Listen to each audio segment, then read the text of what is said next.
हा जो काय जाहीरनामा आपण काढलेला आहे तो वाचला पाहिजे, लोकांच्यापर्यंत मुद्दे सांगितले पाहिजेत।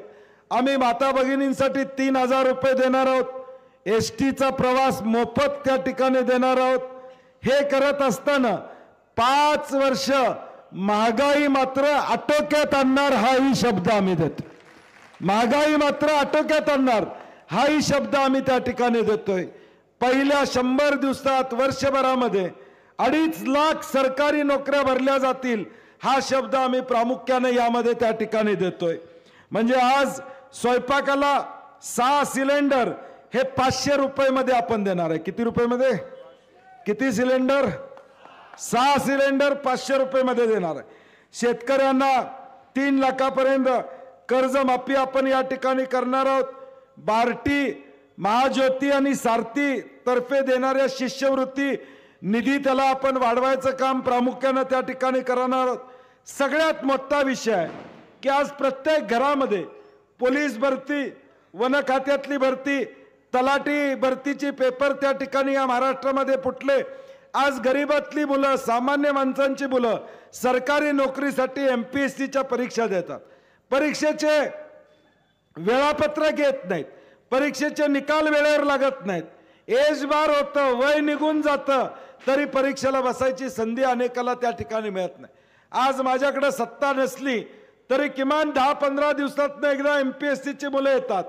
पोलिसांची भरती होऊन त्यांना ट्रेनिंगला त्या ठिकाणी जागा मिळत नाही, अशी अवस्था पोलिसांची त्या ठिकाणी। आणि म्हणून आम्ही निर्णय घेतलाय MPSC परीक्षाचे वेळापत्रक जाहीर करणार आणि निकाल सुद्धा 45 दिवसात लावणार। हे आम्ही मुलांना दिलासा देण्याचं काम त्या ठिकाणी करतो, हे दिलासा देण्याचं काम करतोय। आणि MPSCच्या सर्व परीक्षा, पूर्वी काय होतं, आमच्या MPSCच्या परीक्षा द्यायचं असलं की प्रत्येक परीक्षेला परीक्षा शुल्क द्यावा लागायचा, आता द्यावं लागणार नाही। एकदाच तुम्ही परीक्षा शुल्क भरा आणि मग कुठल्याही परीक्षेला बसा, तुम्हाला पुन्हा परीक्षा शुल्क घेतला जाणार नाही। हा निर्णय आपण या जाहीरनाम्यामध्ये केला, कारण की आज तुम्हाला पटणार नाही, 30 लाख मुलांनी या राज्यामध्ये सरकारी नोकरीसाठी अर्ज केला। किती लाख लोकांनी? 1000 रुपये त्यांच्याकडनं घेतले, प्रत्येक परीक्षेसाठी 1000 रुपये सरकारने लावले होते। गुजरातची कंपनी होती, कंपनी पण यांचीच, परीक्षा पण हेच घेणार असं होतं। आणि आमच्या काळामध्ये आम्ही निर्णय घेतला की पारदर्शकता आणली पाहिजे, परंतु तो निर्णयाची अंमलबजावणी या मंडळींनी केली नाही। आणि म्हणून आता आपण जाहीरपणे सांगतोय की परीक्षा शुल्क तुम्ही एकदा भरा आणि वर्षभर तुम्ही सगळ्या परीक्षा द्या, परीक्षा शुल्क तुम्हाला द्यावा त्या ठिकाणी लागणार नाही। हे असे जे चांगले निर्णय आहेत, गरिबांसाठी, सामान्य माणसांसाठी असणारे निर्णय, हे लोकांपर्यंत पोहोचवायचं काम करा। 25 लाखापर्यंतचा उपचार, आता आरोग्याचा विमा 25 लाखापर्यंत आपण या ठिकाणी उतरणार। म्हणजे 25 लाखापर्यंत एखाद्याला वैद्यकीय उपचाराची गरज असेल तर आता सरकारच्या वतीने त्याला मदत केली जाईल, तो कुठेही अडचणीत येणार नाही, दक्षता आम्ही त्या ठिकाणी घेणार। हे आम्ही कशासाठी करतोय? कारण की काँग्रेस असेल, शिवसेना असेल, राष्ट्रवादी असेल, हे गरिबांचे अश्रू पुसणारे पक्ष आहेत, सामान्य माणसाला दिलासा देणारे पक्ष आहेत। आणि म्हणून आपल्याला हे सगळ्याची अंमलबजावणी करण्यासाठी म्हणून आपल्याला दक्षिण म्हणून पुन्हा एकदा आपल्याला ऋतुराज पाटलांना आमदार करायचं, पुन्हा एकदा ऋतुराज पाटलांच्या हात या चिन्हासमोरचं बटन दाबून आपल्याला आमदार करायचं। आज या राज्यामध्ये हे सगळं आम्ही देत असताना कोल्हापूरची परिस्थिती काय, दक्षिणची परिस्थिती काय, आता 4.5 वर्षानं उलट्या बाजूचे उमेदवार आता फिरायला लागलेले आहेत। 4.5 वर्ष कुठे दिसले का ते? 4.5 वर्ष मतदारसंघात कुठेही दिसले नाही। आता परवा एक कुठेतरी कुणीतरी सांगितलं, मला व्हिडिओ पाठवतो म्हणून, तिथं प्रास्ताविक करणाऱ्यांनी सांगितलं की मी ओळख करून देतो, कारण की लोक ओळख विसरलेत त्यांची आता। म्हणजे 4.5 वर्ष जे पडलेले उमेदवार आहेत ते कधी आले नाहीत, ठीक आहे, परंतु आज ऋतुराज पाटलांनी 5 वर्ष तुमची सातत्याने सेवा केलेली आहे। मग अनेक योजनांच्या माध्यमातून तुमच्यापर्यंत पोहोचायचं काम त्या ठिकाणी केलेलं आहे। आपल्याला निर्णय घ्यावा लागेल की येणाऱ्या भविष्य काळात आपण कुणाला या ठिकाणी निवडून देणार। ज्यावेळी आम्ही महाराष्ट्रामध्ये जाऊ त्यावेळी आपल्याला सांगता आलं पाहिजे आमचा आमदार ऋतुराज पाटील आहे, तो सुसंस्कृत आहे, त्याच्या भावानं कुठल्या भगिनींचा अपमान केलेला,